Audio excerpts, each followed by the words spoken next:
در نیم جزیره قریم افسران نقاب‌پوش نیروهای امنیتی یگانه تلویزیون تاتاری این منطقه زیر نظارت روسیه را مورد تفتیش قرار دادند.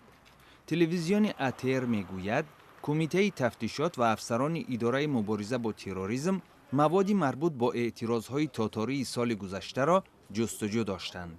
با گفته حامیان حقوق، بعضی تاتارهای قریم که به اشغال این منطقه از جانب روسیه مخالف می باشند، تعقیب و تبعیض می شوند. در پایتخت ارمنستان شهر یریون، صدها نفر بر ضد قانون نو انداز در نزد بینای حکومت جمع آمد تشکیل کردند. طبق دستورهای نو، انداز از فروش صاحبکاران خرد و میانه کاهش می‌یابد، ولی اعتراضگران میگویند اکنون کاغذبازی زیاد می شود. حکومت ارمنستان می‌خواست این قانون را سال گذشته فعال کند، ولی از سبب اعتراضها اجرای آن را تا 1 فوریه به تأخیر گذاشته بود.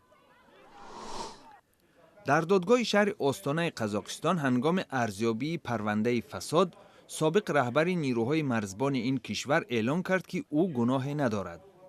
نورلند ژالامانوف ماه اکتبر گذشته با اتهام رشوه‌ستانی و تشکیل گروه جنایی بازداشت شده بود.